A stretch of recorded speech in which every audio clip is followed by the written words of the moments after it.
இந்த வீடியோவை உங்களுக்கு வழங்குவோர் மாலை முரசு செய்திகள் தொலைக்காட்சியின் படிப்போம் ஜெயிப்போம் உயர்கல்வியை தேர்ந்தெடுப்பதில் உள்ள சந்தேகங்களை தீர்க்கும் நிகழ்ச்சி தினமும் மாலை 5 மணிக்கு. வணக்கம். மாலை முரசு செய்திகள் தொலைக்காட்சியில் 50 முக்கிய செய்திகளை விரைவாகவும் துல்லியமாகவும் அரை மணியில் பார்க்கலாம்.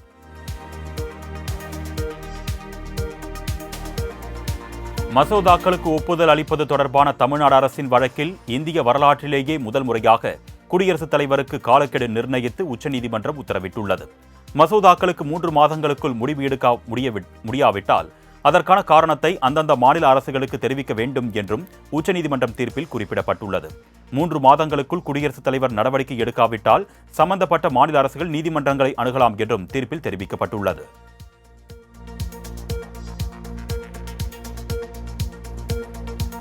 இந்தியாவிலேயே முதல் முறையாக ஆளுநர் ஒப்புதல் தராத 10 சட்ட மசோதாக்கள் தமிழ்நாட்டில் நிறைவேற்றப்பட்டுள்ளன.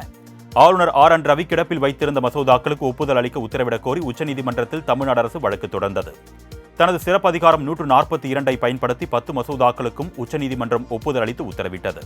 இதனையடுத்து அந்த 10 மசோதாக்களும் சட்டமாக்கப்பட்டு தமிழ்நாடு அரசிதழில் வெளியிடப்பட்டுள்ளது.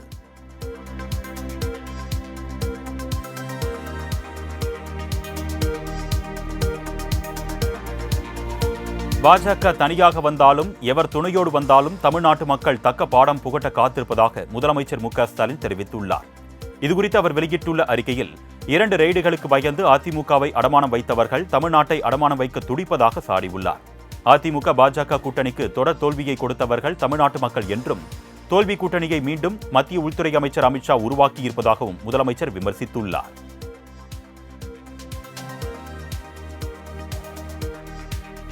முதலமைச்சர் மு க ஸ்டாலின் ஓட்டிய திரைப்பட ரீல் முடியும் நேரம் வந்துவிட்டதாக எதிர்க்கட்சித் தலைவர் எடப்பாடி பழனிசாமி விமர்சித்துள்ளார்.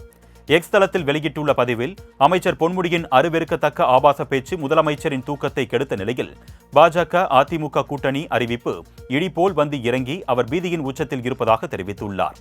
நீட் என்றால் என்ன? அதனை இந்திய நாட்டிற்கு அறிமுகப்படுத்தியது யார்? அதனை உச்சநீதிமன்றம் வரை வாதாடி நிலை பெற செய்தது எந்த கூட்டணி என்று பல்வேறு கேள்விகளுக்கு முதலமைச்சர் பதிலளிக்க வேண்டும் என்றும் EPS தெரிவித்துள்ளார்.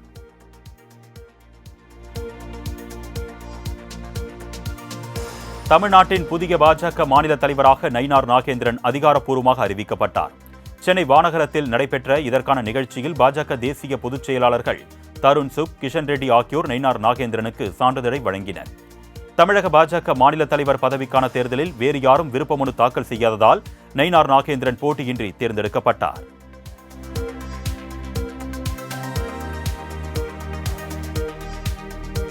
அண்ணாமலை புயலாக இருந்தால் நான் தென்றலாக இருப்பேன் என்று பாஜக மாநில தலைவராக பதவியேற்ற நயினார் நாகேந்திரன் தெரிவித்துள்ளார். சென்னை வானகரத்தில் நடைபெற்ற பதவியேற்பு விழாவில் பேசிய அவர் பாஜக உலகிலேயே மிகப்பெரிய கட்சி என்றும் 1000 சட்டமன்ற உறுப்பினர்களை கொண்ட கட்சி என்றும் தெரிவித்தார். 2026 கும்பாபிஷேகம் நடக்கப் போகிறதா அல்லது சூரசம்ஹாரம் நடக்கப் போகிறதா அல்லது நாடாள பிறந்தவர்கள் காடாள போகிறார்களா என்பதை பார்ப்போம் என்றார். தமிழ்நாட்டில் 2026 நிச்சயம் ஆட்சி மாற்றம் ஏற்படும் என்றும் நயினார் நாகேந்திரன் அப்பொழுது நம்பிக்கை தெரிவித்தார்.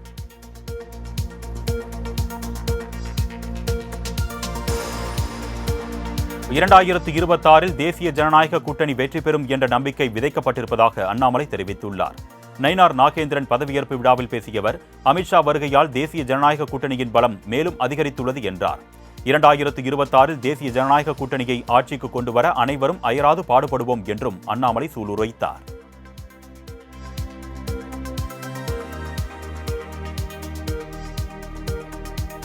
திமுக ஆட்சியை அகற்றும் வரை காலணி அணியப் போவதில்லை என்று சபதம் ஏற்றிருந்த அண்ணாமலை மீண்டும் காலணி அணிந்து கொண்டார். தமிழக பாஜக தலைவர் நயினார் நாகேந்திரன் கேட்டுக்கொண்டதற்கு இணங்க காலணியை அணிந்து கொண்டதாக அண்ணாமலை தெரிவித்துள்ளார். இதுகுறித்து செய்தியாளர்களை சந்தித்து பேசிய அவர் தான் எந்த பொறுப்பிலும் இல்லாத அடிப்படை தொண்டன் என்றும் கூறினார்.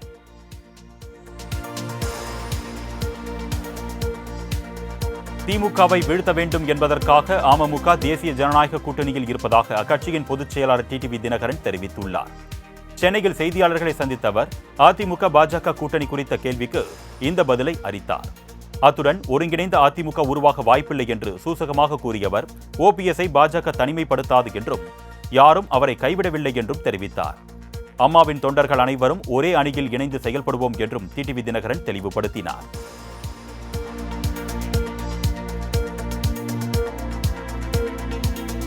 அதிமுக கூட்டணி நீடித்தாலும் நீடிக்காவிட்டாலும் திமுக கூட்டணி 234 தொகுதிகளையும் வென்று மீண்டும் ஆட்சி அமைக்கும் என்று வைகோ தெரிவித்துள்ளார். சென்னை எழும்பூரில் செய்தியாளர்களுக்கு பேட்டியளித்த அவர், பாஜகவுடன் கூட்டணி வைக்கவே மாட்டோம் என்று கூறிவிட்டு எடப்பாடி பழனிசாமி திடீரென தனது நிலைப்பாட்டை மாற்றியிருப்பதாக கூறினார்.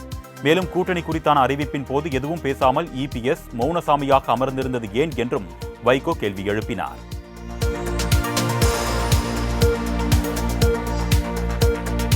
வரும் சட்டமன்ற தேர்தலில் யாருடன் கூட்டணி என்பது குறித்து இன்னும் முடிவு செய்யவில்லை என்று தேமுதிக பொதுச் செயலாளர் பிரேமலதா விஜயகாந்த் விளக்கம் அளித்தார். சென்னை கோயம்பேட்டில் செய்தியாளர்களை சந்தித்த அவரிடம் அதிமுக பாஜக கூட்டணி குறித்த கேள்வி எழுப்பப்பட்டது. அதற்கு அது 2 கட்சியும் சேர்ந்து எடுத்த முடிவு, அதை பற்றி எதுவும் சொல்ல முடியாது என்றார். வரும் சட்டமன்ற தேர்தலிலும் அதிமுக கூட்டணியில் நீடிப்பீர்களா என்ற கேள்விக்கு இன்னும் முடிவு செய்யவில்லை என்றார்.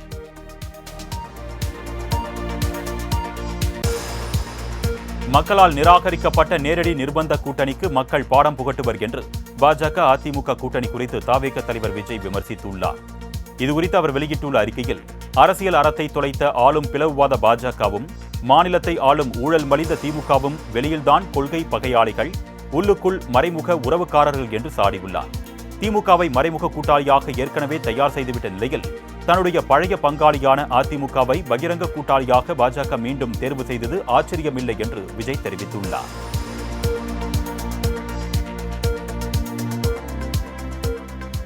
மதுரை தியாகராஜர் கல்லூரி விழாவில் மாணவர்களிடையே ஜெய் ஸ்ரீராம் என்று ஆளுநர் கோஷம் எழுப்ப வைத்த சம்பவம் சர்ச்சையை ஏற்படுத்தியுள்ளது.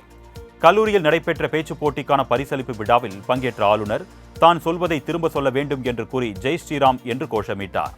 மதசார்பற்ற கல்வி நிறுவனத்தில் மாணவர்களை ஜெய் ஸ்ரீராம் என்று கோஷம் போட வைத்த சம்பவம் சர்ச்சையான நிலையில் பலரும் கண்டனம் தெரிவித்து வருகின்றனர். தனது ஆபாச பேச்சுக்கு அமைச்சர் பொன்முடி மனப்பூர்வ மன்னிப்பு கோரியுள்ளார். தந்தை பெரியார் திராவிடர் கழகம் நடத்திய கூட்டம் ஒன்றில் பெண்களை இழிவுபடுத்தும் வகையில் பொன்முடி பேசியது பெரும் அதிர்வலைகளை ஏற்படுத்தியது. இதனையடுத்து பொன்முடியிடம் இருந்த திமுக துணை பொதுச் செயலாளர் பதவி பறிக்கப்பட்டது. அமைச்சர் பதவியில் இருந்தும் பொன்முடியை நீக்க வேண்டும் என்று கோரிக்கை வலுத்த நிலையில் தகாத பொருளில் தவறான சொற்களை பயன்படுத்தி பேசியதற்காக மனப்பூர்வமாக மன்னிப்பு கேட்டதாக அமைச்சர் பொன்முடி தெரிவித்துள்ளார்.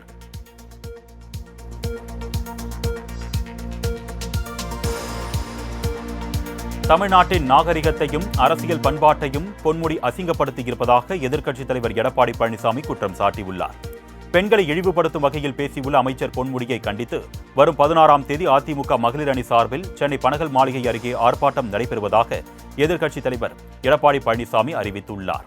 இதுகுறித்து அவர் வெளியிட்டுள்ள அறிக்கையில், பொன்முடியின் ஆபாச பேச்சு குரூர வக்கிரத்தின் உச்சம் என்றும் தமிழ்நாட்டின் நாகரிகத்தையும் அரசியல் பண்பாட்டையும் அவர் அசிங்கப்படுத்தியிருப்பதாகவும் காட்டமாக தெரிவித்துள்ளார்.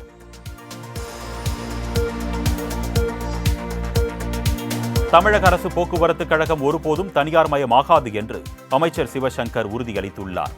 கோவை அரசு போக்குவரத்து கழக பணிமனையில் நடைபெற்ற நிகழ்ச்சியில் பங்கேற்ற அமைச்சர் சிவசங்கர் 41 ஊழியர்களுக்கு வாரிசுகளுக்கு பணி நியமன ஆணைகளை வழங்கினார். தொடர்ந்து பேசிய அவர், தமிழக அரசு போக்குவரத்து கழகம் தனியார் மயமாகாது என்று திட்டவட்டமாக தெரிவித்தார்.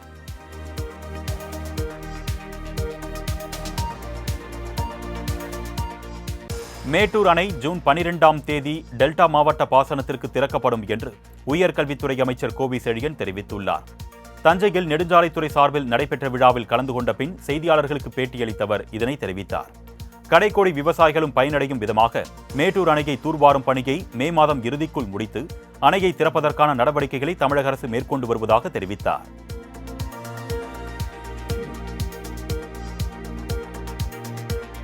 அம்பேத்கர் பிறந்த நாளான ஏப்ரல் 14ஆம் தேதியை சமத்துவ நாள் உறுதிமொழி ஏற்று அனைத்து திமுக அலுவலகங்களிலும் கொண்டாடப்பட வேண்டும் என்று திமுக தலைமை உத்தரவிட்டுள்ளது.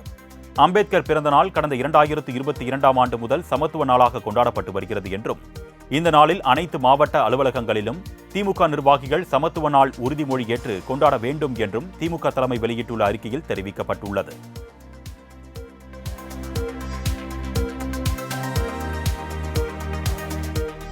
சிலிண்டர் விலை உயர்வை கண்டித்து சென்னையில் மார்க்சிஸ்ட் கம்யூனிஸ்ட் கட்சி சார்பில் கண்டன ஆர்ப்பாட்டம் நடைபெற்றது. சென்னை அண்ணா சாலை தாராப்பூர் டவர் அருகே நடத்தப்பட்ட ஆர்ப்பாட்டத்தில் கேஸ் சிலிண்டருக்கு மாலை அணிவித்து எதிர்ப்பை பதிவு செய்த போராட்டக்காரர்கள் சிலிண்டர் விலையை உயர்த்திய மத்திய அரசை கண்டித்து கோஷங்களை எழுப்பினர். ஏழை எளிய மக்களை மத்திய அரசு வஞ்சிப்பதாகவும் அப்பொழுது குற்றம் சாட்டப்பட்டது.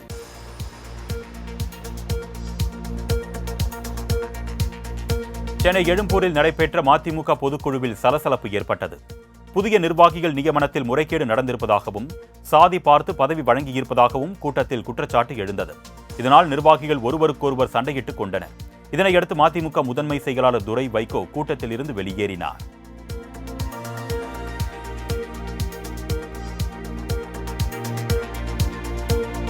அண்ணா திராவிட முன்னேற்றக் கழகம் பரிணாம வளர்ச்சியடைந்து அமித்ஷா திராவிட முன்னேற்றக் கழகமாக மாறிவிட்டதாக திராவிட கழக தலைவர் கி வீரமணி விமர்சித்துள்ளார்.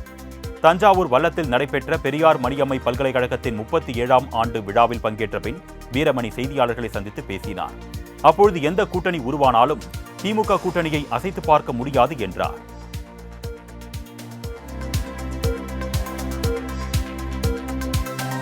கூட்டணிக்காக அதிமுக அதன் கொள்கைகளை என்றும் விட்டுக் கொடுக்காது என்று முன்னாள் அமைச்சர் வைகை செல்வன் தெரிவித்துள்ளார்.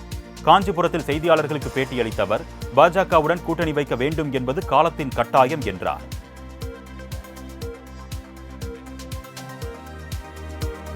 ராமதாசுக்கு புகழ் சேர்க்கும் விதமாக பாமகவை தொடர்ந்து நானே வழி நடத்துவேன் என்று பாமக தலைவரை பொதுக்குழு உறுப்பினர்கள் கூடியே தேர்ந்தெடுக்க முடியும் என்றும் அன்புமணி அறிக்கை வெளியிட்டுள்ளார்.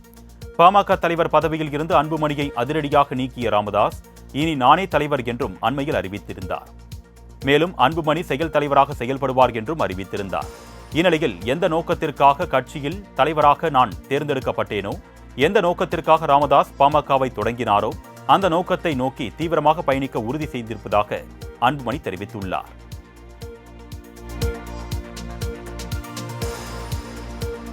தமிழ் புத்தாண்டு பௌர்ணமி கிரிவலம் மற்றும் தொடர் விடுமுறையையொட்டி சொந்த ஊர் செல்வதற்காக ஏராளமானோர் கிளாம்பாக்கத்தில் குவிந்த நிலையில் போதிய பேருந்துகள் இயக்கப்படாததால் மக்கள் அவதிக்கு உள்ளாயினர். திருவண்ணாமலை, கள்ளக்குறிச்சி, விழுப்புரம் உள்ளிட்ட ஊர்களுக்கு போதிய அளவு பேருந்துகள் இயக்கப்படாததால் வரும் சில பேருந்துகளில் ஆபத்தான முறையில் ஜன்னல் வழியாக முண்டியடித்துக் கொண்டு ஏறி பயணிகள் இருக்கையை பிடித்து பயணம் மேற்கொண்டனர்.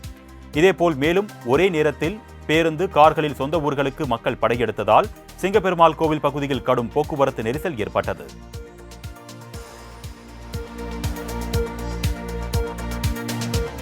விடிய விடிய கிரிவலம் சென்ற 1000த்திற்கும் மேற்பட்ட பக்தர்கள் திருவண்ணாமலை ரயில் நிலையத்தில் குவிந்தனர். பௌர்ணமியையொட்டி திருவண்ணாமலை அண்ணாமலையார் கோவிலில் பல்லாயிரக்கணக்கான பக்தர்கள் இரவு முழுவதும் கிரிவலம் சென்றனர். கிரிவலம் முடிந்து சொந்த ஊருக்கு செல்ல திருவண்ணாமலை ரயில் நிலையத்தில் பக்தர்கள் கூட்டம் அலைமோதியது. விழுப்புரத்தில் இருந்து திருவண்ணாமலை வழியாக காட்பாடி செல்லும் ரயிலில் பயணிகள் போட்டி போட்டுக்கொண்டு ஏறிய நிலையில் பௌர்ணமி நாட்களில் ரயில் வண்டியில் கூடுதல் பெட்டிகள் இயக்க பக்தர்கள் கோரிக்கை விடுத்துள்ளனர்.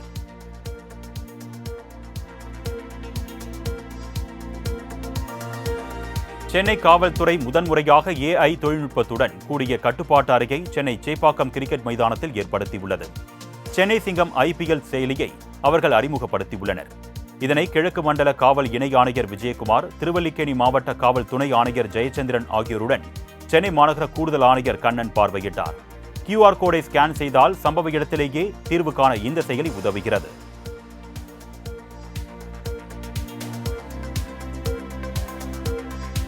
மதுரையில் ஜல்லிக்கட்டு போட்டியின் போது ஏற்பட்ட மோதலை தடுக்க போலீசார் தடியடி நடத்தியதால் பரபரப்பு ஏற்பட்டது. அலங்காநல்லூர் அடுத்த கீழக்கரை கலைஞர் நூற்றாண்டு ஏறு தழுவுதல் அரங்கத்தில் ஜல்லிக்கட்டு போட்டி நடைபெற்றது. இதில் 500 மாடுபிடி வீரர்களும் 1000 காளைகளும் களம் இறக்கப்பட்டன. அப்பொழுது மாடுபிடி வீரருக்கும் காளை உரிமையாளருக்கும் இடையே ஏற்பட்ட வாக்குவாதம் பின்னர் கைகலப்பாக மாறியதால் அங்கு பரபரப்பு ஏற்பட்டது. இதனையடுத்து போராட்டக்காரர்களை போலீசார் லேசான தடியடி நடத்தி கலைத்தனர்.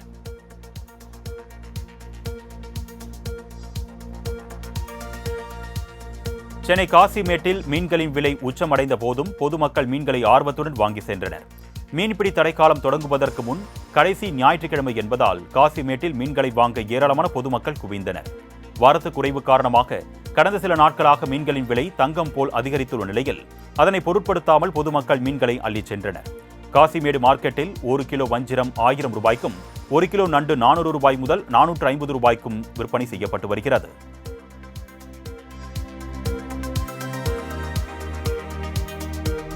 கோவை வெள்ளியங்கிரி ஆண்டவர் கோவில் அன்னதான கூடத்திற்கு மீண்டும் வந்த ஒற்றை காட்டு யானையால் பரபரப்பு ஏற்பட்டது. கோவை தென் கைலாயம் என்று அழைக்கப்படும் வெள்ளியங்கிரி ஆண்டவர் கோவிலில் உள்ள அன்னதான கூடத்திற்கு கடந்த வாரம் உணவு தேடி வந்த ஒற்றை காட்டு யானை அங்கிருந்த உணவு மற்றும் தண்ணீர் டேங்கை தள்ளிவிட்டு அட்டூழியத்தில் ஈடுபட்டது. இந்நிலையில் மீண்டும் அதே ஒற்றை காட்டு யானை அன்னதான கூடத்திற்கு உணவிற்காக வருகை தந்துள்ளது. இதனை கண்ட பக்தர்கள் வெள்ளியங்கிரி ஆண்டவருக்கு அரோகுரா என கோஷமிட்டபடி அங்கிருந்து நகர்ந்தனர்.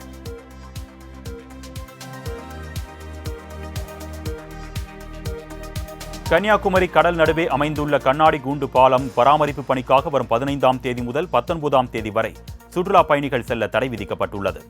கன்னியாகுமரி கடல் நடுவே அமைந்துள்ள திருவள்ளுவர் சிலை மற்றும் விவேகானந்தர் நினைவு பாறை இடையே அமைக்கப்பட்டுள்ள கண்ணாடி இழை பாலம் கடந்த ஆண்டு திறக்கப்பட்ட நிலையில் ஏராளமான மக்கள் பார்வையிட்டு மகிழ்ந்தனர். இந்நிலையில் கட்டுமானத்தின் பராமரிப்பு பணிக்காகவும் மற்றும் ஆய்வு பணிக்காகவும் வரும் 15ஆம் தேதி முதல் 19ஆம் தேதி வரை கூண்டு பாலத்திற்கு செல்ல சுற்றுலா பயணிகளுக்கு தடை விதிக்கப்படுவதாக மாவட்ட ஆட்சியர் அழகுமீனா உத்தரவிட்டுள்ளார்.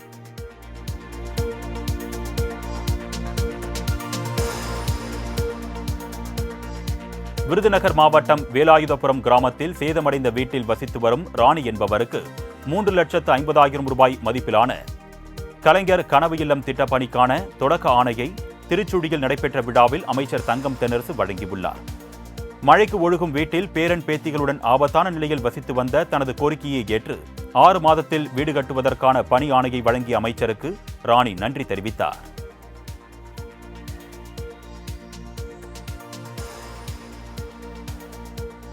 கோவையில் மகளின் காதலை ஏற்க மறுத்த தந்தை வீட்டில் சிறைப்படுத்திய சம்பவம் அதிர்ச்சியை ஏற்படுத்தியுள்ளது.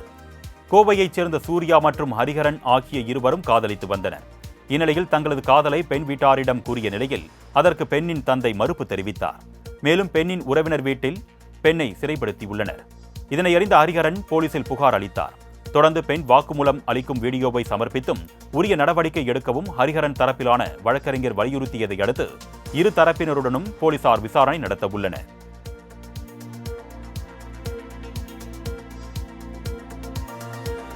வைகை அணையின் நீரை குடிநீர் தேவைக்கும் மதுரை சித்திரை திருவிழாவிற்கும் பயன்படுத்த பொதுப்பணித்துறை முடிவு செய்துள்ளது. தேனி மாவட்டம் ஆண்டிப்பட்டி அருகே 71 அடி உயரம் கொண்ட வைகை அணையில் இருந்து கடந்த ஆண்டு நவம்பர் மாதத்தில் இருந்து மதுரை மாவட்டத்தில் உள்ள விவசாய நிலங்களின் 2ஆம் போகத்திற்கு தண்ணீர் திறக்கப்பட்டு வந்தது. இந்நிலையில் கடைசி தவணையாக வைகை அணையில் இருந்து நேற்று தண்ணீர் திறக்கப்பட்டது. மேலும் நாளையுடன் அணையில் இருந்து பாசனத்திற்கு தண்ணீர் திறப்பது முழுமையாக நிறுத்தப்படுவதாகவும் இருப்பில் இருக்கும் நீரை குடிநீராக பயன்படுத்துவதாகவும் தெரிவித்துள்ளது.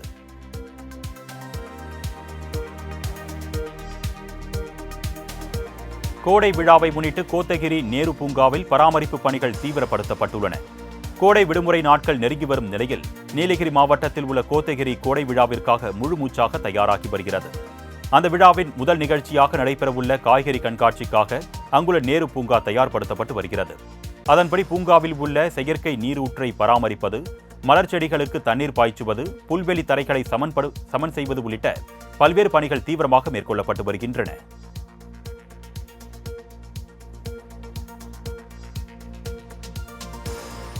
ஐஸ்கிரீம் கேக்கை கூடுதல் விலைக்கு விற்பனை செய்ததாக தொடரப்பட்ட வழக்கில் ஜொமேட்டோ மற்றும் ஹாவ்மோர் நிறுவனங்கள் பாதிக்கப்பட்டவருக்கு 7,000 ரூபாய் இழப்பீடு வழங்க நுகர்வோர் நீதிமன்றம் உத்தரவிட்டுள்ளது. சென்னை விருகம்பாக்கத்தைச் சேர்ந்த ஃபெரோஸ்கான் கடந்த 2023ஆம் ஆண்டு ஜொமேட்டோ மூலம் பிரபல ஹாவ்மோர் நிறுவனத்தின் ஐஸ்கிரீம் கேக்கை ஆர்டர் செய்துள்ளார். அதன் விலை 300 ரூபாய் என்று குறிப்பிட்டிருந்த நிலையில் ஜொமேட்டோ நிறுவனம் 1,182 ரூபாயை வசூலித்துள்ளது. இதுகுறித்து புகார் அளித்தும் இரு நிறுவனங்களும் கூடுதல் தொகையை திரும்ப தராத நிலையில் வழக்கு தொடுக்கப்பட்ட நிலையில் இழப்பீடு வழங்க ஆணை பிறப்பிக்கப்பட்டுள்ளது.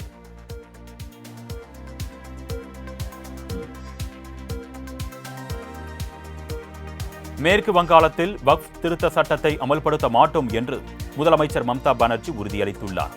இது தொடர்பாக தனது எக்ஸ் தள பக்கத்தில் வெளியிட்டுள்ள பதிவில், அனைத்து மதங்களைச் சேர்ந்த மக்களுக்கும் எனது உண்மையான வேண்டுகோள், தயவு செய்து அமைதியாக இருங்கள், நிதானமாக இருங்கள், மதத்தின் பெயரால் எந்த வன்முறையிலும் ஈடுபடாதீர்கள், ஒவ்வொரு மனித உயிரும் விலை மதிப்பற்றது, அரசியலுக்காக கலவரத்தை தூண்ட வேண்டாம், கலவரத்தை தூண்டுபவர்கள் சமூகத்திற்கு தீங்கு விளைவிக்கிறார்கள், அவர்கள் மீது கடும் நடவடிக்கை எடுக்கப்படும், வக்ஃப் திருத்த சட்டத்தை மாநில அரசு உருவாக்கவில்லை, மத்திய அரசுதான் இந்த சட்டத்தை கொண்டு வந்திருப்பது என்று தெரிவித்துள்ளார்.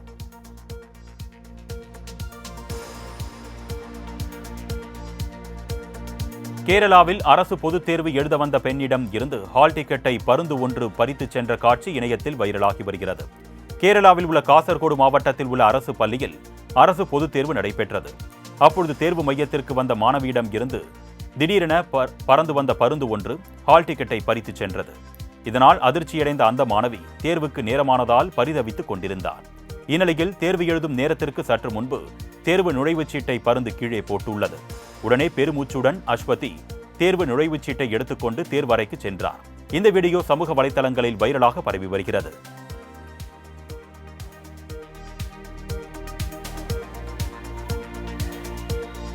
கர்நாடக மாநிலம் பெங்களூருவில் விலைவாசி உயர்வை கண்டித்து போராட்டத்தில் ஈடுபட்ட ஜனதா தள கட்சி தொண்டர்களை போலீசார் கைது செய்தனர்.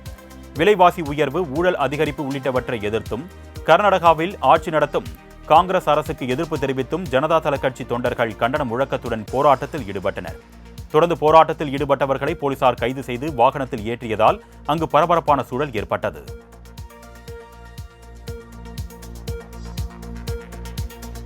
பல ஆண்டுகள் காணாமல் போனதாக கருதப்பட்ட ஓவியர் காரவாஜியோவின் மேரி மகதலேனாவின் ஓவியம் டெல்லியில் உள்ள இத்தாலிய தூதரக கலாச்சார மையத்தில் முதன்முறையாக காட்சிப்படுத்தப்பட்டது. 2 நாள் அரசு பயணமாக இந்தியா வந்த துணை பிரதமர் ஆண்டனியோ தஜானியின் நிகழ்ச்சியில் கலந்து கொண்டு ஓவியத்தை திறந்து வைத்தார். தொடர்ந்து செய்தியாளர்களிடம் பேசிய அவர், இரு நாடுகளுக்கு இடையே பொருளாதார ஒத்துழைப்பு மட்டுமல்லாமல் கலாச்சார பரிமாற்றத்தையும் வளர்ப்பதன் முக்கியத்துவத்தை எடுத்துரைக்கும் விதமாக இத்தாலிய ஓவியம் காட்சிப்படுத்தப்பட்டிருப்பதாக தெரிவித்தார்.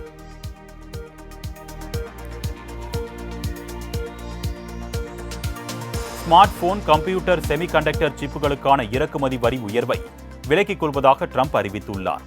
அமெரிக்காவிற்கு ஏற்றுமதி செய்யப்படும் ஸ்மார்ட் போன்கள், லேப்டாப்கள், கணினிகள் உள்ளிட்ட எலக்ட்ரானிக் சாதனங்களுக்கு ட்ரம்ப் நிர்வாகம் வரி விலக்கு அளித்துள்ளது. இதனை ஆப்பிள், சாம்சங் உள்ளிட்ட பன்னாட்டு நிறுவனங்கள் வரவேற்றுள்ளன. இந்த அறிவிப்பால் தைவான் செமிகண்டக்டர் உற்பத்தி நிறுவனத்திற்கும் இதர சிப்கள் உற்பத்தி நிறுவனங்களுக்கும் பெரிய அளவில் பலன் கிடைத்துள்ளது.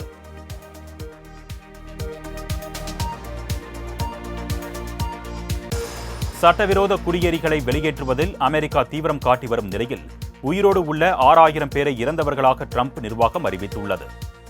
தற்பொழுது இறந்துவிட்டதாக அறிவிக்கப்பட்டுள்ள 6000 குடியேறிகள் முன்னாள் அதிபர் ஜோ பைடனால் தொடங்கப்பட்ட திட்டங்களின் கீழ் தற்காலிகமாக அமெரிக்காவிற்குள் நுழைந்தவர்கள் என்று கூறப்படுகிறது. அவர்களை குறிவைத்துள்ள அதிபர் ட்ரம்ப் சமூக பாதுகாப்பு எண்களை ரத்து செய்ததால் அமெரிக்காவில் வேலை செய்யவோ அல்லது சலுகைகளை பெறவோ முடியாத நிலை ஏற்பட்டதுடன் நாட்டை விட்டு வெளியேற அழுத்தம் கொடுத்து வருவதாகவும் தெரிவிக்கப்பட்டுள்ளது.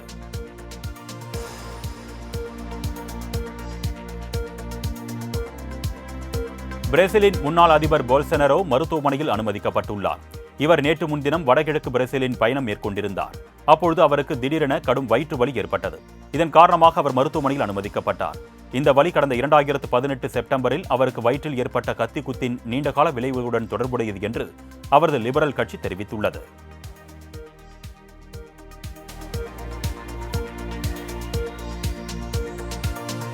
ஆஸ்திரேலியாவில் இந்திய தூதரகம் மீது மீண்டும் தாக்குதல் நடத்தப்பட்ட சம்பவத்தால் பரபரப்பு ஏற்பட்டது.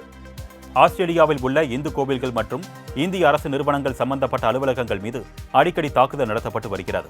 மெல்போர்னில் உள்ள இந்திய தூதரகம் முன் நுழைவாயில் வைக்கப்பட்டு இருந்த பெயர் பலகை அடித்து உடைக்கப்பட்டுள்ளது. இந்த சம்பவம் குறித்து கான்பெராவில் உள்ள இந்திய உயர் தூதரகம் ஆஸ்திரேலிய அதிகாரிகளிடம் புகார் அளித்த நிலையில் தாக்குதல் சம்பவம் குறித்து போலீசார் விசாரணை மேற்கொண்டு வருகின்றனர்.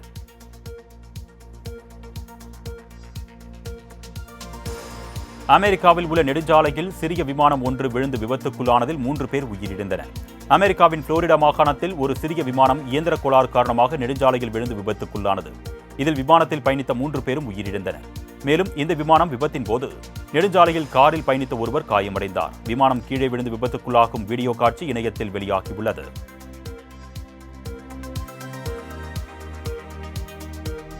ஈஃபில் கோபுரத்தை விட 200 மீட்டருக்கு மேல் உலகின் மிக உயரமான பாலத்தை கட்டி சீனா அசத்தியுள்ளது. சீனாவின் ஷியாஜியோங்கின் ஒரு பெரிய பள்ளத்தாக்கின் குறுக்கே 2 மைல்கள் நீளமுள்ள இந்த பாலம் 2200 கோடி ரூபாய் செலவில் அமைக்கப்படுகிறது. இந்த பாலத்தால் பெரிய பள்ளத்தாக்கை கடக்கும் பயண நேரம் 1 மணி நேரத்தில் இருந்து 1 நிமிடமாக குறையும். ஈஃபில் கோபுரத்தை விட 200 மீட்டருக்கு மேல் உயரம் கொண்ட இந்த பாலத்தின் எஃகு ட்ரஸ்கள் சுமார் 22,000 மெட்ரிக் டன் எடை கொண்டவை.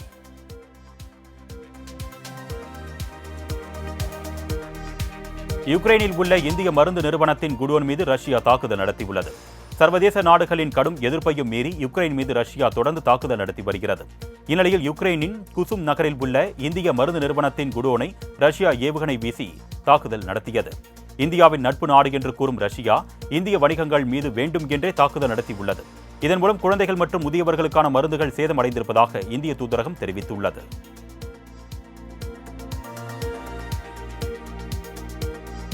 மார்க்ரம் நிக்கோலஸ் பூரன் அபார ஆட்டத்தால் குஜராத்தை 6 விக்கெட்டுகள் வித்தியாசத்தில் லக்னோ அணி வெற்றி பெற்றது. லக்னோவில் நடைபெற்ற 26வது போட்டியில் டாஸ் வென்ற லக்னோ அணி பந்து வீச்சை தேர்வு செய்தது. அதன்படி முதலில் களமிறங்கிய குஜராத் அணி 180 ரன்களுக்கு ஆட்டமிழந்தது. இதனையடுத்து 181 ரன்கள் அடித்தால் வெற்றி என்ற இலக்குடன் லக்னோ அணி 19.3 ஓவரில் 4 விக்கெட் இழப்பிற்கு 186 ரன்கள் எடுத்து 6 விக்கெட் வித்தியாசத்தில் வெற்றி பெற்றது. அபிஷேக் சர்மாவின் ருத்ர தாண்டவத்தால் கடினமான இலக்கை அசால்ட்டாக கடந்து ஹைதராபாத் அணி வெற்றி பெற்றது. ஹைதராபாத்தில் நடைபெற்ற 27வது போட்டியில் முதலில் பேட்டிங் செய்த பஞ்சாப் அணி நிர்ணயிக்கப்பட்ட 20 ஓவரில் 6 விக்கெட்டுக்கு 245 ரன்கள் குவித்தது. இதனையடுத்து 246 ரன்கள் எடுத்தால் வெற்றி என்ற இலக்குடன் ஹைதராபாத் அணி களமிறங்கியது. அபிஷேக் சர்மா, டிராவிஸ் ஹெட் இணை சிக்ஸர் பவுண்டரிகளாக அடித்தனர். முதல் விக்கெட்டுக்கு 171 ரன்கள் சேர்த்த நிலையில் டிராவிஸ் ஹெட் 66 ரன்களில் அவுட் ஆனார். அதிரடியாக ஆடிய அபிஷேக் சர்மா சதம் அடித்து அசத்தினார். இறுதியில் ஹைதராபாத் அணி 18.3 ஓவர்களில் 2 விக்கெட்டிற்கு 247 ரன்கள் எடுத்து அபார வெற்றி பெற்றது.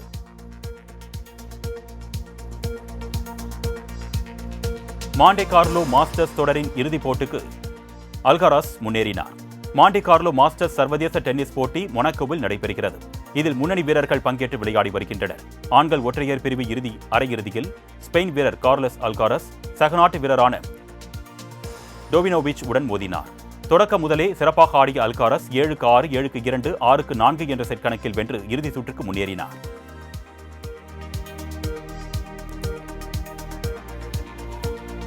மாண்டே கார்லோ மாஸ்டர்ஸ் டென்னிஸ் தொடரின் இறுதிப் போட்டிக்கு இத்தாலி வீரர் முச்செட்டி முன்னேறி அசத்தியுள்ளார். மாண்டே கார்லோ மாஸ்டர்ஸ் சர்வதேச டென்னிஸ் போட்டி மொனாக்கோவில் நடைபெறுகிறது. இதில் முன்னணி வீரர்கள் பங்கேற்று விளையாடி வருகின்றனர். ஆண்கள் ஒற்றையர் பிரிவின் 2வது அரையிறுதியில் இத்தாலி வீரர் லாரன்ஸ் முச்செட்டி ஆஸ்திரேலியாவின் அலெக்ஸ் டி மினாருடன் மோதினார். இதில் டி மினார் முதல் செட்டை 6-1 என்று வென்றார். இதனால் சுதாரித்துக் கொண்ட முச்செட்டி அடுத்த 2 செட்களையும் வென்று இறுதி சுற்றுக்கு முன்னேறினார்.